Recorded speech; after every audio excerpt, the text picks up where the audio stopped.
नहमदुहु व नुसल्ली अला रसूलिहिल करीम अम्मा बाद फ़ाउज़ बिल्लाहि मिनश शैतानिर रजीम बिस्मिल्लाहिर रहमानिर रहीम। अस्सलामु अलैकुम नाज़रीन। आज का मौजू हज़रत नूह अलैहिस्सलाम का जिक्र कुरान मजीद और बाइबल में। कल भी बयान किया गया था यही मौजू, लेकिन इख्तिसार से बयान किया गया। आज सूरह हूद आयत नंबर 25 से हजरत नूह अलैहिस्सलाम का बयान शुरू होता है और आयत नंबर 49 तक यानी यही बयान चलता है। सूरह हूद की आयत नंबर 25 में है, यकीनन हमने नूह अलैहिस्सलाम को इसकी कौम की तरफ रसूल बनाकर भेजा कि मैं तुम्हें साफ साफ होशियार कर देने वाला हूं। आयत नंबर 26 में है कि तुम सिर्फ अल्लाह ही की इबादत करो, मुझे तो तुम पर दर्दनाक दिन के अजाब का खौफ है। सूरह नंबर 27 में है, इसकी कौम के काफरों के सरदारों ने जवाब दिया कि हम तो तुझे अपने जैसा इंसान ही देखते हैं और तेरे ताबेदारों को भी हम देखते हैं कि ये लोग वाज़े तौर पर सवाए नीच लोगों के और कोई नहीं जो बेसोचे समझे तुम्हारी पैरवी कर रहे हैं। हम तो तुम्हारी किसी किस्म की बरतरी अपने ऊपर नहीं देख रहे, बल्कि हम तो तुम्हें झूठा समझ रहे हैं। आयत नंबर 28 में है, नूह अलैहिस्सलाम ने कहा, ऐ मेरी कौम वालों, मुझे बताओ अगर मैं अपने रब की तरफ से किसी दलील पर हूं और मुझे उसने अपने पास की कोई रहमत अता की हो, फिर वो तुम्हारी निगाहों में ना आई हो, तो क्या ये जबरदस्ती मैं उसे तुम्हारे गले मोड़ दूंगा, हालांकि तुम इससे बेजार हो। आयत नंबर 30 में है, मेरी कौम वालों, मैं तुमसे इस पर कोई माल नहीं मांगता, मेरा सवाब तो सिर्फ अल्लाह ताला के हाथ है। ना मैं ईमान वालों को अपने पास से निकाल सकता हूँ, उन्हें अपने रब से मिलना है, लेकिन मैं देखता हूँ कि तुम लोग जहालत कर रहे हो। सूरह हूद की आयत नंबर 31 में है, ऐ मेरी कौम के लोगों, अगर मैं इन मोमिनों को अपने पास से निकाल दूं तो अल्लाह के मुकाबले में मेरी मदद कौन कर सकता है? क्या तुम कुछ भी नहीं नसीहत पकड़ते? तो आयत नंबर 32 में है, मैं तुमसे नहीं कहता कि मेरे पास अल्लाह के खजाने हैं, सुनो मैं गैब का इल्म भी नहीं रखता, ना मैं कहता हूं कि मैं ये कोई फरिश्ता हूं, ना मेरा ये कौल है कि जिन पर तुम्हारी निगाहें जिल्लत से पड़ रही हैं उन्हें अल्लाह ताला कोई नेमत देगा ही नहीं। इनके दिल में जो है उसे अल्लाह ही खूब जानता है। अगर मैं ऐसी बात कहूं तो यकीनन मेरा शुमार जालिमों में हो जाएगा। 33 में है, कौम के लोगों ने कहा, ऐ नूह, तूने हमसे बहस कर ले और खूब बहस कर ले, अब तू जिस चीज से हमें धमका रहा है वही हमारे पास ले आ, अगर तू सच्चों में से है। 34 में है, नूह अलैहिस्सलाम ने जवाब दिया कि उसे भी अल्लाह ताला ही लाएगा अगर वो चाहे, और हाँ, तुम उसे हराने वाले नहीं हो।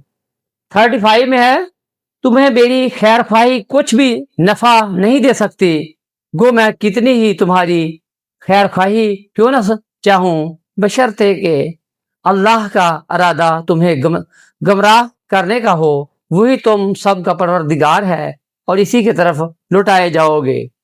36 में है, क्या ये कहते हैं कि उसे खुद इसी ने घर लिया है? तो ए नबी सल्लल्लाहु अलैहि वसल्लम जवाब दे कि अगर मैंने उसे गढ़ लिया हो तो मेरा गुनाह मुझ पर है और मैं इन गुनाहों से बरी हूं जो तुम कर रहे हो। फिर 37 में है, नूह की तरफ वही भेजी गई कि तेरी कौम में से जो ईमान ला चुके इनके सिवा और कोई अब ईमान लाएगा ही नहीं, बस तू इनके कामों पर गमगीन न हो। आयत नंबर 39 में है, और एक कश्ती हमारी आंखों के सामने اور ہماری وحی سے تیار کر، اور ظالموں کے بارے میں ہم سے کوئی بات چیت نہ کر، وہ پانی میں ڈبو دیے جائیں گے۔ آیت نمبر 40 میں ہے، وہ یعنی نوح علیہ السلام کشتی بنانے لگے، ان کی قوم کے جو سردار ان کے پاس سے گزرے، وہ ان کا مذاق اڑاتے، وہ کہتے اگر تم ہمارا مذاق اڑاتے ہو تو ہم بھی تم پر ایک دن ہنسیں گے جیسے تم ہم پر ہنستے ہیں۔ 41 میں ہے، تمہیں بہت جلد معلوم ہو جائے گا کہ کس پر عذاب آتا ہے جو اسے رسوا کرے، اور اس پر پیشگی کی سزا اتر آئے۔ 42 میں ہے، یہاں تک کہ جب ہمارا حکم آ پہنچا، تنور ابلنے لگا، ہم نے کہا کہ اس کشتی میں ہر قسم کے جانداروں میں سے جوڑے یعنی 2 نر اور مادہ سوار کرا لے، اور اپنے گھر کے لوگوں کو بھی سوائے ان کے جن پر پہلے سے بات پوری ہو چکی ہے، سب پر ایمان والوں کو بھی اس کے ساتھ شامل کر لے۔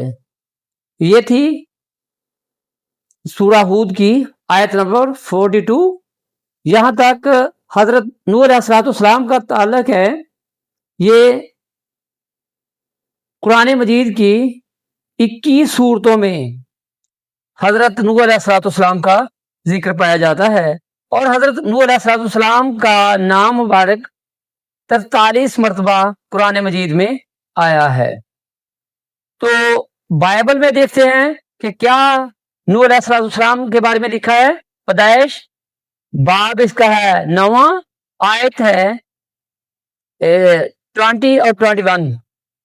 نوح علیہ السلام کاشتکاری کرنے لگے، اور انہوں نے انگور کا باغ لگایا، اور مہ پی اور ننگا ہو کر ناچنے لگا۔ ظاہر ہے وہاں نوح علیہ السلام کی بہو بیٹیاں بھی موجود تھی۔ پھر ایک طوفان نوح کا ذکر ہے کہ وہ عالمگیر تھا، زمین کے چشمے ابلنے لگے اور آسمان سے بارش ہونے لگی۔ بائبل میں لکھا ہے کہ وہ اس قدر پانی ذخیرہ ہو گیا کہ وہ دنیا کی سب سے بڑی چوٹی، دنیا کے سب سے بڑے پہاڑ سے بھی 10 ہاتھ یا 12 ہاتھ اوپر چلا گیا۔ لیکن جو ماہرین ہیں وہ بتاتے ہیں کہ اگر سیلاب اس قدر یعنی پانی اس قدر اوپر چلا گیا تو اسے خشک ہونے کے لیے 10 سے 12 ملین سال لگتے ہیں۔ یہ کس طرح ہو سکتا ہے کہ دنیا کی سب سے بڑی چوٹی ماؤنٹ ایورسٹ ہے، جس کی اونچائی 9 کلومیٹر ہے، اور اس سے بھی 10 ہاتھ اوپر پانی۔ تو سورہ ہود کی آیت نمبر 25 میں بتایا گیا ہے کہ نوح علیہ السلام کو ہم نے نوح علیہ السلام کی قوم کی طرف بھیجا۔ یہ سیلاب عالمگیر نہ تھا بلکہ کسی ایک خاص علاقے پر تھا جہاں نوح علیہ السلام کی قوم موجود تھی، نوح علیہ السلام کے خاندان والے یا نوح علیہ السلام کی برادری والے موجود تھے۔ وہاں سیلاب آیا اور وہاں کے سب سے اونچے پہاڑ پر آیا۔ یہاں بھی بائبل غلطی پر ہے۔ وآخر دعوانا ان الحمدللہ رب العالمین۔